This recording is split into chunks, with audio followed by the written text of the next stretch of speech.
Welcome everyone. সবাইকে আবার একবার সুস্বাগতম। চলে আসলাম নতুন ভিডিওতে।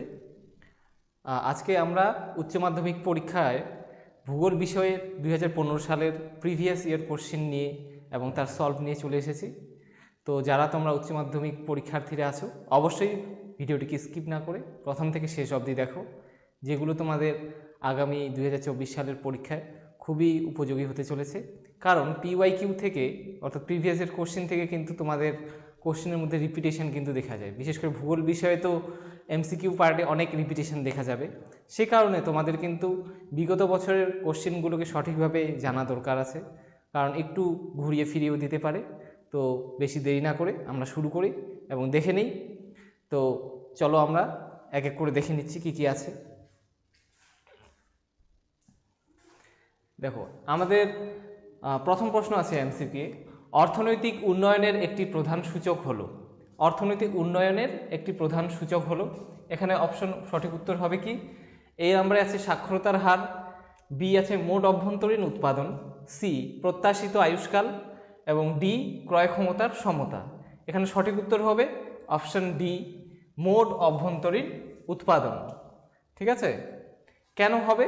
কারণ দেখো, সাক্ষরতার হার দ্বারা কতটা শিক্ষিত, এর দ্বারা কিন্তু কোনো একটা দেশের অর্থনৈতিক উন্নতির আমরা অর্থনৈতিক উন্নতিকে ব্যাখ্যা করতে পারি না।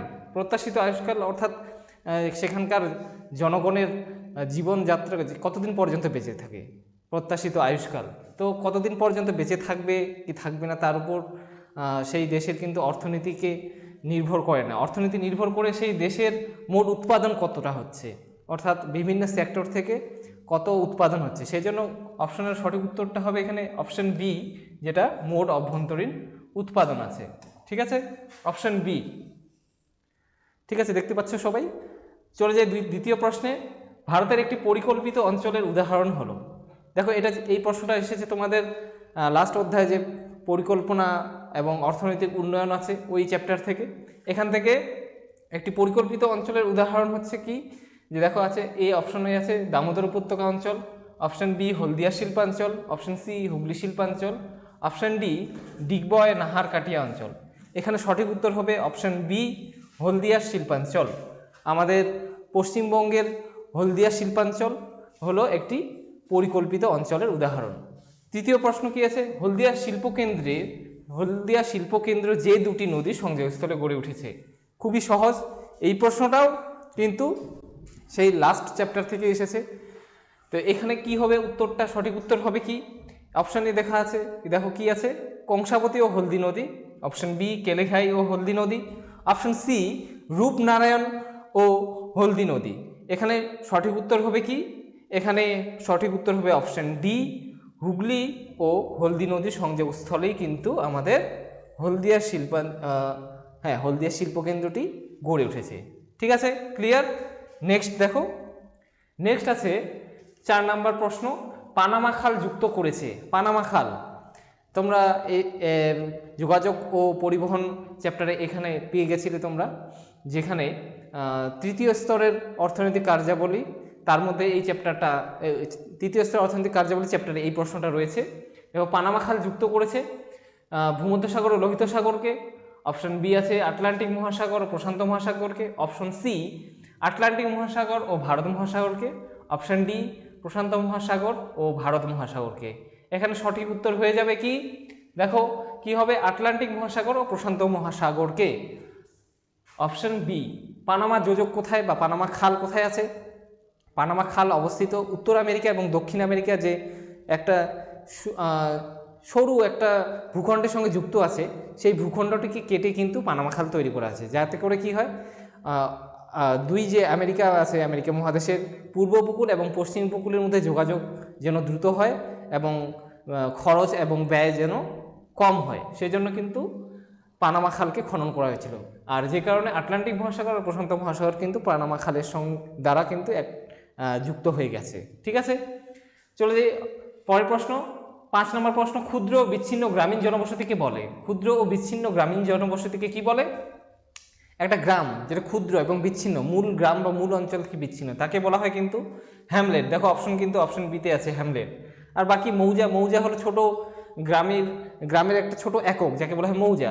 অপশন সিতে আছে শুষ্ক বিন্দু বসতি, এটা তো হচ্ছে না। এবং অপশন ডি আছে আর্দ্র বিন্দু বসতি।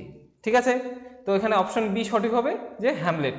ঠিক আছে, নেক্সট প্রশ্ন দেখো, 6 নম্বর প্রশ্ন, ভারতের জনগণনা দপ্তরের সংজ্ঞা অনুযায়ী কোন শহরের ন্যূনতম জনসংখ্যা কত হবে? তো এখানে শহরের সংজ্ঞাতে তোমরা যদি পড়ে থাকো, শহরের সংজ্ঞা না পড়লে অবশ্যই পড়ে নাও। শহরের সংজ্ঞাতে কিন্তু তোমরা পেয়ে যাবে যে শহরের সংজ্ঞাতে পরিষ্কার বলা আছে যে কোনো একটি এলাকাকে বা কোনো একটি গ্রামীণ এলাকাকে আমরা তখনই শহরের পর্যায়ে উন্নীত করতে পারি যখন সেই এলাকার বা সেই প্রশাসনিক যে এলাকাটি আছে তার জনসংখ্যা 5,000 জনের বেশি হবে। তো এখানে দেখো 5,000 কোন অপশন আছে? অপশন বিতে আছে 5,000। তো শহরের সংজ্ঞা যদি তোমরা পড়ে থাকো তো অবশ্যই এটা খুব সহজে টিক করতে পারবে যে অপশন বি সঠিক উত্তর। ঠিক আছে, বাকিগুলো অনেক কম বেশি দেওয়া আছে। ঠিক আছে, চলো পরের প্রশ্ন দেখে নিই। পরের প্রশ্ন আছে, ভারতে পরিযান সর্বাধিক ঘটে। ভারতে পরিযান সর্বাধিক ঘটে। পরিযান অর্থাৎ কি? মাইগ্রেশন। পরিযান অর্থাৎ মাইগ্রেশন। মাইগ্রেশন অর্থাৎ কি? এক স্থান থেকে আরেক স্থানে মানুষের গমন, এক স্থান থেকে আরেক স্থানে চলে যাওয়া। এই মাইগ্রেশন সব থেকে বেশি ভারতে কোথায় দেখা যায়? মাইগ্রেশন সব থেকে বেশি দেখা যায় গ্রাম থেকে কিন্তু শহরের দিকে। গ্রামের মানুষের শহরের দিকে যাওয়ার প্রবণতা কিন্তু ভারতে সব থেকে বেশি দেখা যায়। তো গ্রাম থেকে শহরের দিকেই পরিব্রাজন কিন্তু বা পরিযান বা মাইগ্রেশন সব থেকে বেশি হয়। তো এখানে অপশন এতেই আছে গ্রাম থেকে শহরের দিকে। ঠিক আছে, অপশন এ হবে সঠিক। আর অপশন বিতে দেখো শহর থেকে শহরে, গ্রাম থেকে গ্রামে, শহর থেকে গ্রামে। তো এখানে সব থেকে বেশি কিন্তু হয় গ্রাম থেকে শহরের দিকে। খুব সহজ ছিল প্রশ্নটা। 8 নম্বর প্রশ্ন দেখি, 2011 আদমশুমারি অনুযায়ী ভারতের সর্বাধিক জনঘনত্বময় রাজ্য হলো। 2011 সালের আদমশুমারি অনুসারে ভারতের কোন রাজ্যের জনঘনত্ব সবচেয়ে বেশি? তো এই চ্যাপ্টারে জনঘনত্ব জনবসতি চ্যাপ্টারে কিন্তু তোমাদের সর্বাধিক জনঘনত্বপূর্ণ, সর্বনিম্ন জনঘনত্বপূর্ণ, সবচেয়ে বেশি জনসংখ্যাযুক্ত, সবচেয়ে কম জনসংখ্যাযুক্ত রাজ্য, শিক্ষিতের হার, ঠিক আছে, নারী পুরুষ অনুপাত, এগুলো সবগুলোই তোমাদের কিন্তু খুব ভালোভাবে জেনে যেতে হবে। এখান থেকে একটা প্রশ্ন আসবেই। তো 2011 সালের আদমশুমারি অনুযায়ী ভারতের সর্বাধিক জনঘনত্বময় রাজ্য হলো কি? বিহার। বিহারের জনঘনত্ব কিন্তু সবচেয়ে বেশি। ঠিক আছে, নেক্সট প্রশ্ন। আর এখানে দেখো অপশন সি কে যদি আমরা দেখি, অপশন সি এর সঙ্গে অপশন ডি কে অনেকে গুলিয়ে ফেলবে। উত্তরপ্রদেশে কিন্তু মোট জনসংখ্যা বেশি, কিন্তু ঘনত্বের দিক থেকে বেশি কিন্তু বিহার। তাই আমাদের অপশন কিন্তু ডি নিতে হবে। ঠিক আছে, একটু সময় নিয়ে প্রশ্নটাকে পড়ে তবেই উত্তর করতে যাবে, তাড়াহুড়ো করে ভুল করে। প্রশ্ন হলো 9 নম্বর প্রশ্ন, শিল্প স্থাপনের ন্যূনতম ব্যয় তত্ত্বটি প্রতিষ্ঠা করেন। শিল্প স্থাপনে ন্যূনতম ব্যয় তত্ত্ব, এখানে শিল্প চ্যাপ্টারে তোমাদের দুটো তোমাদের থিওরি আছে। একটা হলো কি ন্যূনতম ব্যয় তত্ত্ব, আর একটা হলো মুনাফা সর্বাধিকীকরণ তত্ত্ব। তো দুটো তত্ত্ব দুজন অর্থনীতিবিদের। প্রথম এই তত্ত্বটি হলো কি ন্যূনতম ব্যয় তত্ত্বটি কার? ওয়েবারের। আর যে আরেকটা আছে মুনাফা সর্বাধিকীকরণ তত্ত্ব, তো ওই তত্ত্বটা কার? ওই তত্ত্বটা হলো অগাস্ট লসের। তোমরা খুব সহজে মনে রাখবে এভাবে, তোমাদের ট্রিকটা বলে দেই। এখানে সঠিক অপশন হলো অপশন এ, ওয়েবারের। তো তোমাদের এই জিনিসটা গুলিয়ে না যাওয়ার জন্য একটা ছোট্ট ট্রিক তোমাদের বলে দিচ্ছি। দেখো মুনাফা সর্বাধিকীকরণ, ঠিক আছে, দেখো আমি লিখে দিচ্ছি। মুনাফা সর্বাধিকীকরণ বলেছে, মুনাফা সর্বাধিকীকরণ। মুনাফা সর্বাধিকীকরণ এই থিওরিটা কার? মনে রাখবে এই থিওরিটা অগাস্ট লসের এই থিওরিটা। তো খুব সহজে মনে রাখবে যে মুনাফার কথা যে বলেছে, কি মনে রাখবে তোমরা, যে মুনাফার কথা যিনি বলেছেন তিনি হলেন অগাস্ট লস। যার নামে লস আছে সে মুনাফার কথা বলেছে। ঠিক আছে, খুব এটা একটা মজা করে মনে রাখবে তোমরা, যে মুনাফার কথা যে বলেছে তিনি হলেন কি অগাস্ট লস। তো আরেকটা থিওরি তোমাদের আছে যেটা হলো ন্যূনতম ব্যয় তত্ত্ব। তো ন্যূনতম ব্যয় তত্ত্ব কার? ওয়েবার। দুজনেরই দুটো থিওরি আছে, তোমরা মনে রাখা খুব সহজ। ঠিক আছে, নেক্সট লাস্ট প্রশ্ন দেখো এখানে এই পেজের 10 নম্বর প্রশ্ন, ওজন হ্রাসশীল কাঁচামালের দ্রব্যসূচক হলো। দেখো দ্রব্যসূচক বা পণ্যসূচক এটাও শিল্প চ্যাপ্টার প্রথমেই তোমাদের আছে, যেখানে ওয়েবারই কিন্তু দ্রব্যসূচক বা পণ্যসূচকের কথা বলেছেন। তো এখানে সঠিক উত্তরটি কী হবে? দেখো প্রথমটা অপশন এতে আছে less than 1, option B greater than 1, option C 1 এবং অপশন ডি 0। এটা লেস দেন 1 অর্থাৎ একের কম, একের কম, গ্রেটার দেন 1 মানে একের বেশি, এবং সি তো বুঝতেই পারছো 1, এবং ডি আছে 0। এখানে এই তোমাদের প্রশ্নটাকে বুঝতে হবে, কিন্তু তোমাদের প্রশ্নটাকে অবশ্যই বুঝতে হবে। এখানে বলেছে ওজন হ্রাসশীল, ওজন হ্রাসশীল কাঁচামালের কথা বলেছে। ওজন হ্রাসশীল কথাটার অর্থ হলো ওজনে প্রসেসিং করার পর দ্রব্যটিকে প্রস্তুত করার পর কি তার ওজন কি হয়ে যায়, কমে যায়। অর্থাৎ আমরা যদি ফ্যাক্টরিতে কোনো একটি কাঁচামালকে নিয়ে যাই, তার যা ওজন এবং সেটিকে প্রসেসিং করার পর দ্রব্যে পরিণত করার পর তার ওজন কিন্তু কমে যাবে। অর্থাৎ মনে করো উত্তরবঙ্গে অনেক চা বাগান আছে, চা বাগান থেকে কয়েকশো কুইন্টাল চা পাতা নিয়ে যাওয়া হলো ফ্যাক্টরিতে, তারপর সেই চা পাতা থেকে চা তৈরি করার পরে কিন্তু তার ওজন অনেক কমে যায়। তো এক্ষেত্রে কি প্রচুর চা পাতা সেখানে ফ্যাক্টরিতে ঢুকছে, কিন্তু উৎপাদিত হয়ে যখন চা পাতা হয়ে বের হচ্ছে, তখন কিন্তু সেটা ওজনে কমে যাচ্ছে। অর্থাৎ এটাই ওজন হ্রাসশীল বলতে বোঝাচ্ছে যে ওজনে কমে যাবে প্রসেসিংয়ের পরে। তো এক্ষেত্রে কি, এক্ষেত্রে দ্রব্যসূচক কিন্তু অবশ্যই কি হবে, একের বেশি হবে। তো এখানে সঠিক উত্তর হয়ে যাবে অপশন বি, একের বেশি। ওজন হ্রাসশীল কাঁচামালের দ্রব্যসূচক হলো একের বেশি। আর যদি বিশুদ্ধ কাঁচামাল হয় তাহলে কি হবে, এক বা একের কম হবে। ঠিক আছে, নেক্সটে আছে আমাদের, দেখো মিলেট জাতীয় শস্য যে কৃষি পদ্ধতির ফসল। মিলেট জাতীয় শস্য কোন কৃষি পদ্ধতিতে তৈরি হয়? অপশন এ আছে স্থানান্তর কৃষি, অপশন বি প্রথাগত কৃষি, অপশন সি সেচন কৃষি, অপশন ডি শুষ্ক কৃষি।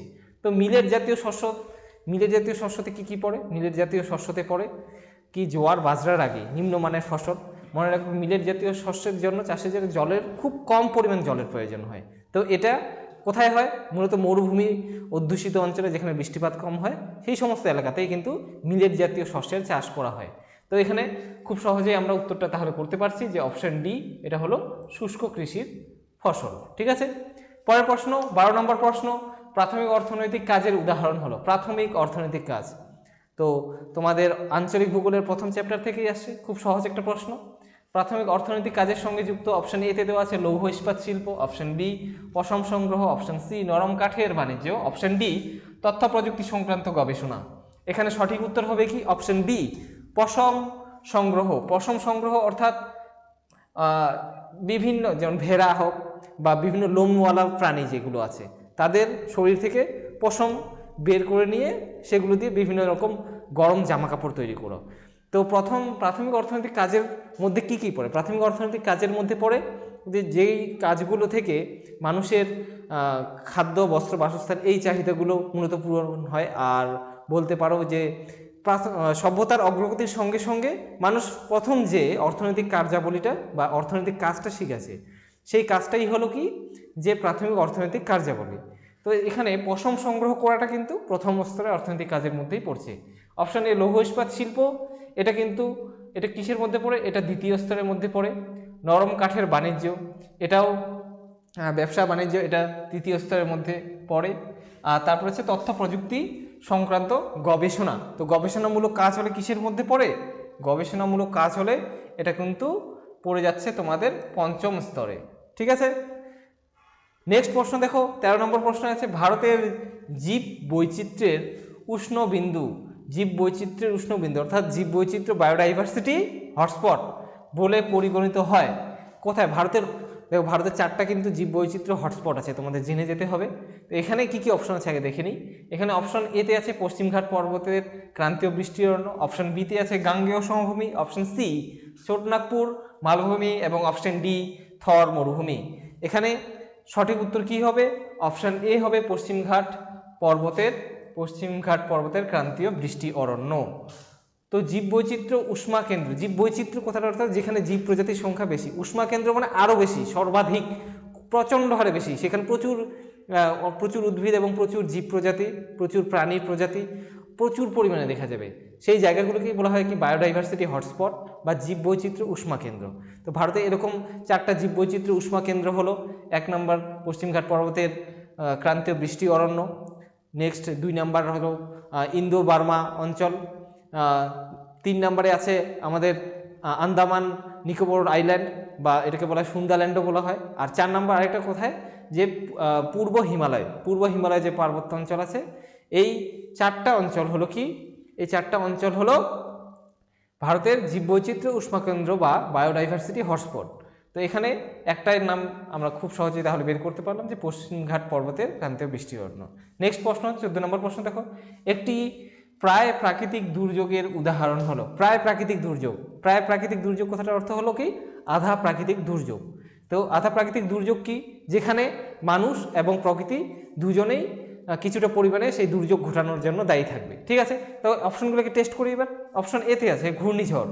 ঘূর্ণিঝড়ের জন্য মানুষ কিন্তু সরাসরি কোনোভাবে দায়ী নয়। ঘূর্ণিঝড় এটা একটি প্রাকৃতিক ঘটনা, প্রাকৃতিকভাবেই হচ্ছে। তো অপশন এ এটা একটা প্রাকৃতিক, ঠিক আছে, প্রাকৃতিক দুর্যোগ। অপশন বি ভূমিকম্প, এটাও একটা প্রাকৃতিক দুর্যোগ। যদিও বড় ধরনের ভূমিকম্পের জন্য কিন্তু মানুষ দায়ী থাকে না, সে কারণে অপশন বিকেও আমরা নিতে পারছি না। অপশন সি দেখো সুনামি। সুনামি কী কারণে সৃষ্টি হয়? সুনামিও মহাসাগরের তলদেশে শক্তিশালী ভূমিকম্পের জন্য তৈরি হয়। এর ক্ষেত্রেও কিন্তু মানুষ কোনোভাবেই দায়ী থাকে না। এবং অপশন ডিতে দেখো বাঁধের ছাড়া জলে বন্যা, অর্থাৎ বিভিন্ন রকম নদীতে বাঁধ দিয়ে যে ড্যাম তৈরি করা হচ্ছে, সেই ড্যামের জল যদি একসঙ্গে ছেড়ে দেওয়া হয় তাহলে কি হবে? বন্যা পরিস্থিতি তৈরি হবে। সেই কারণে আধা প্রাকৃতিক দুর্যোগ বা প্রায় প্রাকৃতিক দুর্যোগ প্রশ্নটার উত্তর হবে কি, যে বাঁধের ছাড়া জলে বন্যা, একসঙ্গে বাঁধে জমিয়ে রাখা জল একসঙ্গে ছেড়ে দিলে যে বন্যা হয়। ঠিক আছে, নেক্সট দেখি 15 নম্বর প্রশ্নে কি আছে, নিম্নলিখিত গ্যাসগুলির মধ্যে যেটি গ্রিনহাউস গ্যাস নয় সেটি হলো। অপশন এতে আছে CO2, option B O2, option C O3, option D CFC। তো উত্তরটা করা খুবই সহজ ছিল, অপশন বি আছে সঠিক উত্তর, অক্সিজেন। আর বাদবাকি সবগুলোই কিন্তু পৃথিবীর উষ্ণতা বৃদ্ধির জন্য দায়ী থাকে, এবং বাকিগুলো সবগুলোকেই আমরা কিন্তু কি বলবো? গ্রিনহাউস গ্যাস বলবো। আর অক্সিজেন কিন্তু গ্রিনহাউস গ্যাস নয়। ঠিক আছে, মনে রাখবে এরকম নয় যদি বলে তোমরা অবশ্যই প্রথমে আগে নয় শব্দটিকে গোল করবে, তারপরে অপশনগুলোকে যাচাই করবে, তাহলে ভুল করার চান্স খুব কিন্তু কম থাকবে। নেক্সট প্রশ্ন দেখো 16 নম্বর প্রশ্ন, হ্যারিকেন নামক ক্রান্তীয় ঘূর্ণিঝড়ের জন্ম দেয়।